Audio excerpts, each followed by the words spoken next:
माँ तू सबसे प्यारी है, माँ तू जग में न्यारी है। माँ तू सबसे प्यारी है, माँ तू जग में न्यारी है। अपने आंचल में रखना, अपने आंचल में रखना। हमें वरदानों से भरना। माँ तू सबसे प्यारी है, माँ तू जग में न्यारी है। माँ तू सबसे प्यारी है, माँ तू जग में न्यारी है। पिता, पुत्र और पवित्र आत्मा के नाम पर आमीन। आप सबों को जय यीशु। बीती क्लास में हम लोगों ने पेंटेकोस्टल कलीसियाएं अनेकों गुटों में बांटते जा रहे हैं, अपनी अपनी शिक्षा देते जा रहे हैं। इसके द्वारा शैतान का कार्य वो बढ़ाते जा रहे हैं। शैतान चाहते हैं कलीसिया टूटे, अलग अलग हो जाएं। मसीह चाहते हैं सबके सब एक हो जाएं, पेतरुस के अधीन हो जाएं। लेकिन शैतान चाहते हैं वो टूटे, बिखेरे।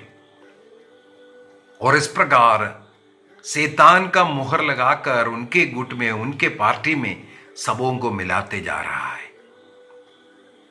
आज के इस क्लास के अंदर उसी के साथ जुड़ते हुए जो पेंटेकोस्टल कलीसियाएं जो बाइबल इस्तेमाल करते हैं, अनेकों लोग ये बोलते हैं कैथोलिक कलीसिया ने पुस्तकें जोड़ा है, 7 किताबें जोड़ा है। मैं इसके बारे में कई क्लास डाल चुका हूं।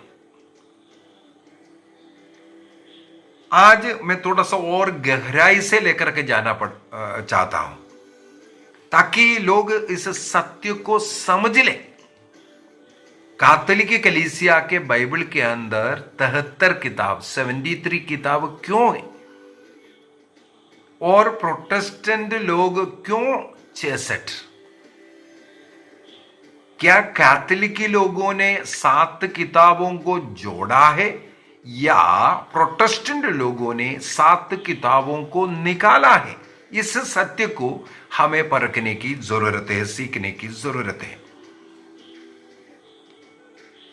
मैंने ये जो बाइबल कैसे लिखा, कब इसका रूप दिया गया, बाइबल के लिए एक कैनन कब बनाया, उसका पूरा इतिहास कम से कम 3 क्लास में इसका ले चुका है, 3 बार ले चुका है। 382 में संत अतनसियुस के द्वारा नया विधान के जो 27 किताबें हैं उसका एक लिस्ट बनाया। संत अतनासियुस उस समय पर जितने भी उपलब्ध किताबें थे उसका पढ़ाई किया, गहराई से पढ़ाई किया और एक लिस्ट बनाया।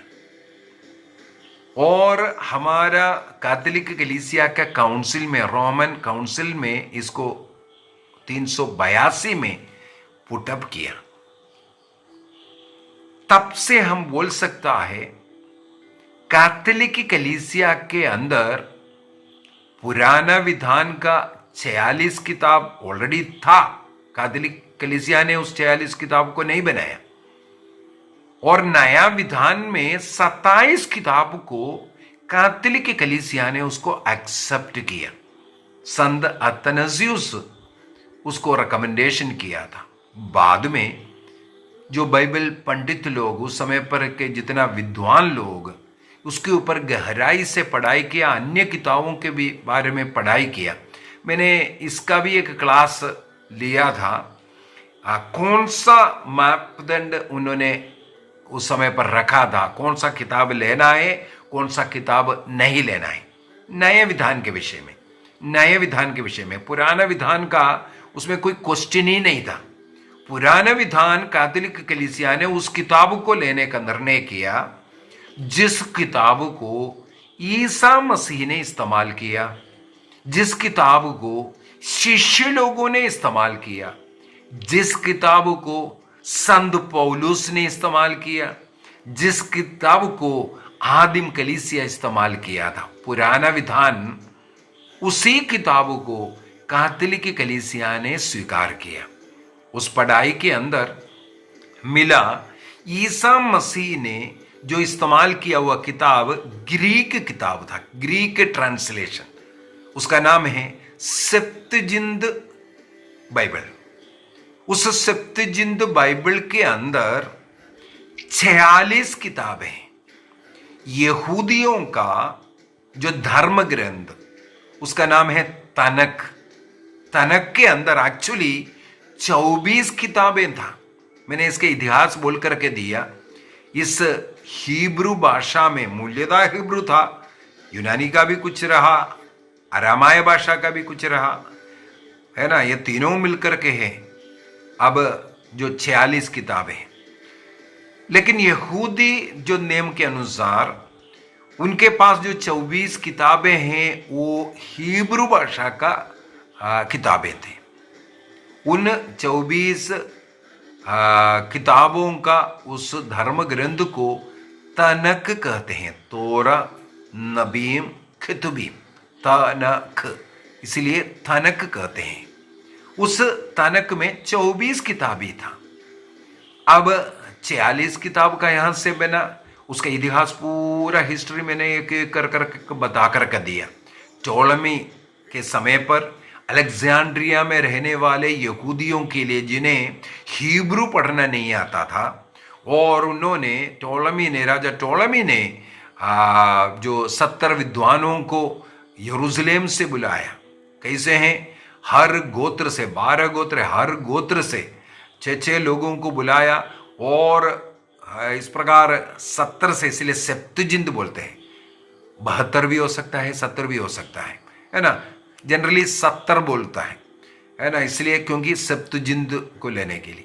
तो इतना स्कॉलर्स आया, उन्होंने हिब्रू भाषा से उसको यूनानी भाषा में ट्रांसलेट किया।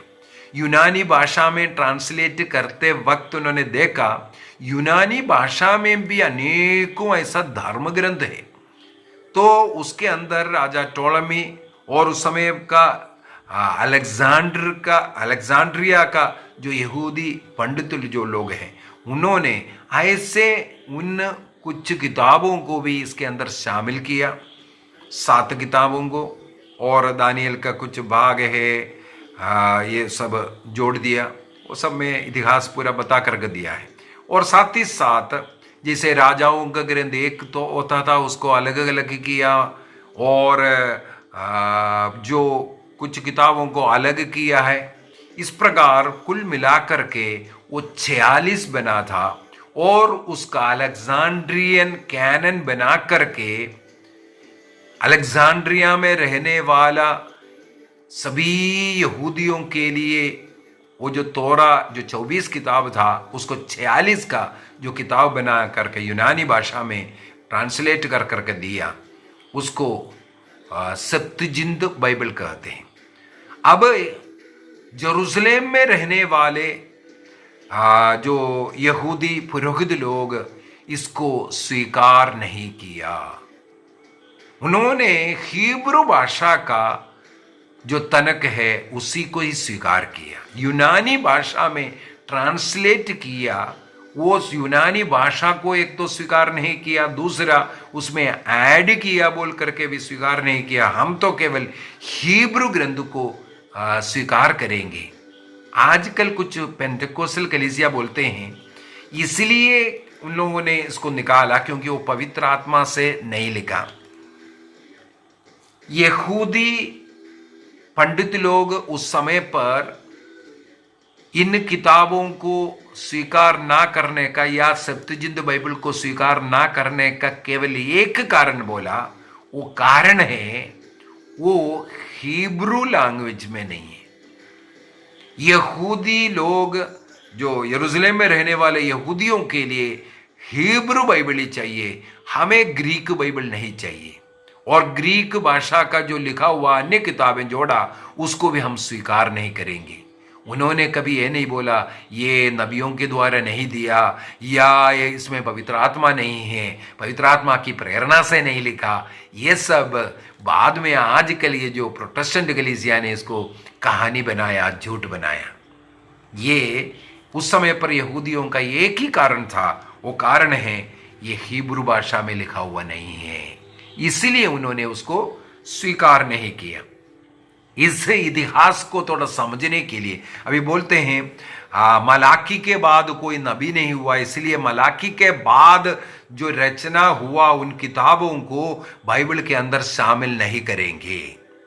अगर ऐसा है तो ईसा मसीह उसको इस्तेमाल नहीं करना था।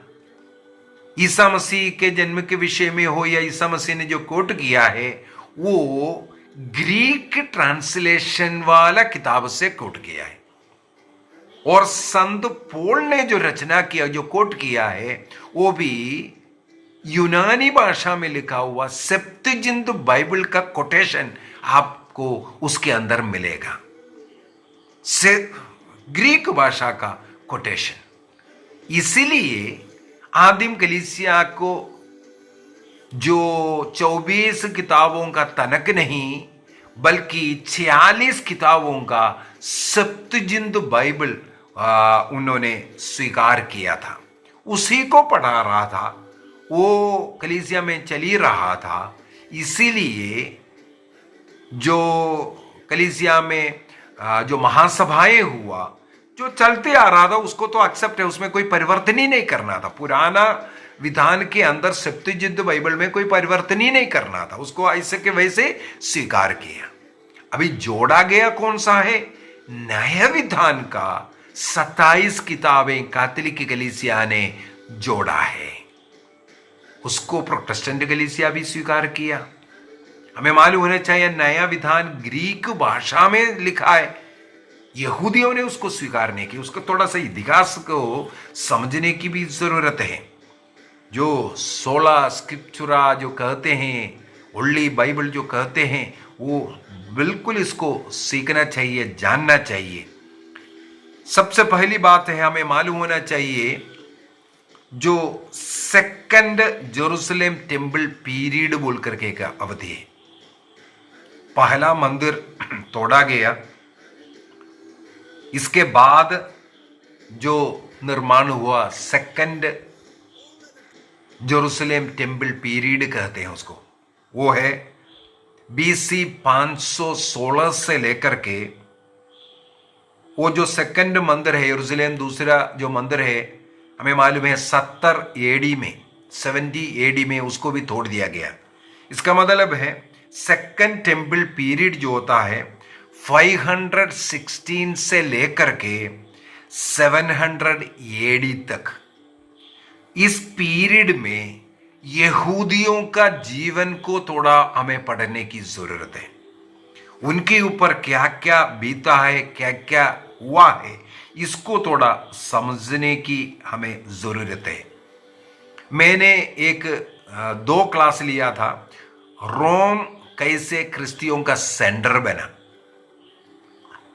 जो रोमन कैथोलिक चर्च रोम में क्यों है, इसका मैंने थोड़ा इतिहास बोल करके दिया। उस समय पर भी मैंने बोला था कैसे यहूदियों का जो राज्य यूदा और इज़राइल में विभाजित होना, असीरियंस के द्वारा उसके ऊपर आक्रमण करना, और जो 10 गोत्र मिलकर के जो इज़राइल बना था उनको समाप्त होना। इसके बाद जूदा और बेंजामिन, आज हम लोग इज़राइल जो बोल रहा है जूदा और बेंजामिन का, वो केवल रहना। उस समय पर कितना कितना राजा लोग आकर के आक्रमण किया, किस किस का शासन यहूदियों के ऊपर हुआ, इसके विषय में मैं उसमें भी बोला था। थोड़ा सा हिंट दे देता हूं, जैसे पर्शियन जो आकर के ये जो सेकंड जो यरूशलेम मंदिर के जो समय पर जो यहूदियों के ऊपर जो हुआ, वो आक्रमण वाला जो शासन हुआ, उसके विषय में सबसे पहले जो पर्शियंस जो है 539 से लेकर के 539 से लेकर के 332 तक शासन किया था पर्शियंस। इसके बाद ग्रीक यूनानी जैसे Alexander the great and all, वहां पर 332 में अलेक्जेंडर द ग्रेट के द्वारा आकर के आक्रमण कर, इसके बाद 167 तक 167 बीसी तक उनका राज चलता रहा। इसके बाद हमें मालूम है एडी 70 तक जो है रोमन शासन हुआ था। इसका मतलब ईसा मसीह के समय पर हमें मालूम है रोमन शासन था। ये सेकंड जो टेम्पल यरूशलेम दूसरी बार जो बना उसका पीरियड के जो शासक लोग हैं, सबसे पहले पर्शियन, इसके बाद ग्रीक, इसके बाद रोमन्स। इनका असर यहूदियों पर बहुत ज्यादा हुआ। जब जब इन लोग आक्रमण किए, यहूदी लोग तितर बितर हुआ, यहाँ वहाँ जाकर के भाग करके अन्य देशों में जाकर के सब शरण लेना, ये सब। और उस समय पर यहूदियों के ऊपर 3 बड़ा क्राइसिस जो हुआ उसको भी थोड़ा हमें समझने की जरूरत है।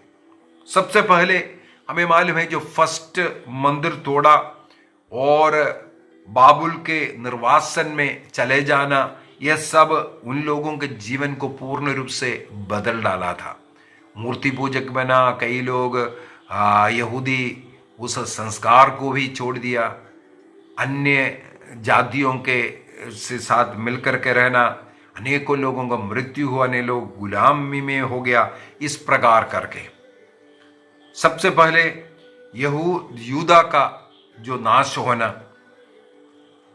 और उसके द्वारा यहूदियों के बीच में जो शांति था वो शांति और अपने विश्वास में जो टूट जो पड़ना, और कोई प्रॉफिट उनके साथ नहीं रह रहा था सही गाइडेंस देने के लिए, इसलिए वे अपने रीति रिवाज में, उस जगह का रीति रिवाज में पड़ गया।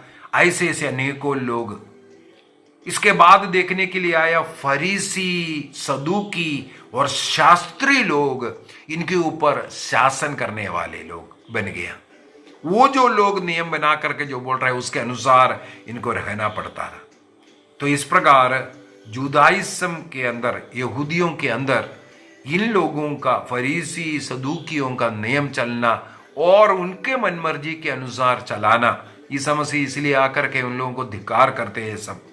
ये एक कार्य हुआ। सेकंड, विशेष रूप से जब अलेक्जेंडर द ग्रेट अर्थात ग्रीक लोग इनके ऊपर आक्रमण किया तो यहूदी लोग अनेकों उस ग्रीक संस्कार में चलना शुरू हो गया। इसको बोलते हैं हेलेनिस्टिक जुदाइज्म कहते हैं। उनका जो पूजा अर्चना विश्वास के साथ यहूदी धर्म का विश्वास को भी मिला करके जो जीवन जीना, ये BC 167 के अंदर, BC 167 उस समय पर एक मक्काबियन रिवोल्ट हुआ था। मक्काबियों का ग्रंथ, 1-2 मक्काबियों का ग्रंथ पढ़ने से हमें मिलेगा। ये हेलेनिस्टिक जुदाइज्म के कारण ये मक्काबियों का रिवोल्ट, वो जो युद्ध, ये सब जो हुआ था। और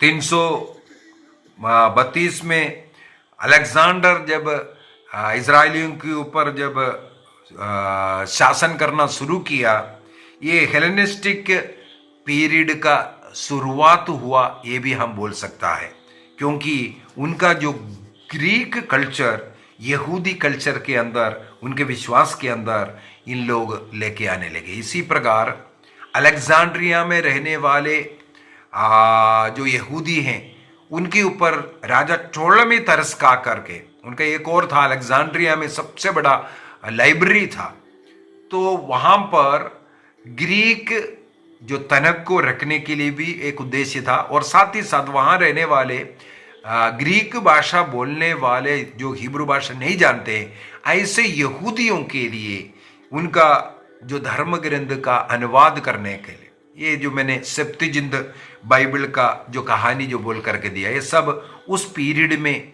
हुआ है। तीसरा क्राइसिस क्या हुआ, वो है जब रोमी लोग इनके ऊपर आक्रमण किया।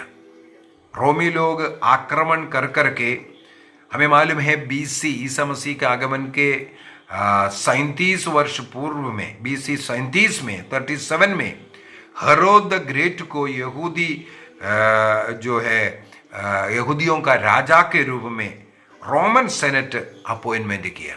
इसके बाद हेरोद जो कट्टर जो स्वभाव का हेरोदियन पीरियड कहते हैं, एडी 64 तक का, सॉरी एडी 4 तक का, 37 से लेकर के बीसी 37 से लेकर के एडी 4 तक का, ईसा मसीह के जन्म के समय पर भी हेरोद था, तो उस पीरियड को हेरोदियन पीरियड कहते हैं। तो रोमन साम्राज्य में देवी देवता हैं और मूर्ति पूजा है, ये सब, और राजाओं का जो पूजा है, ये सब करने वाला कुछ यहूदी भी निकले थे। कई लोग मर भी गए, लेकिन हमें मालूम है जो इसके बाद जो रोमन साम्राज्य भी नष्ट हुआ था। एक बात और हमें याद करने की जरूरत है, जब इज़राइल बाबुल के निर्वासन में पड़ा हुआ था, उस समय पर जो पर्शियंस उनके ऊपर आक्रमण कर करके, जो सबसे पहले मैंने बोला था जो पर्शियन अटैक हुआ, उसके द्वारा जो सेकंड जो मंदिर है उसको निर्माण करना साइरस के द्वारा शुरू किया। साइरस ने अप्रूवल किया और जो फिनेंशियल हेल्प भी राजा साइरस ने दिया था, पर्शियन राजा है साइरस ने। और हमें मालूम है हग्गई का ग्रंथ में, सकरियस का ग्रंथ में, मलाकी के ग्रंथ में सब उनका उस लीडरशिप के विषय में सब हमें पढ़ने के लिए मिलता है। वहाँ पर उस समय पर गवर्नर दास जो जरूब्बाबेल, उनके जो देखरेख करने के लिए सब जो दूसरा मंदिर बनाने का, ये सब ईश्वर की योजना के अनुसार।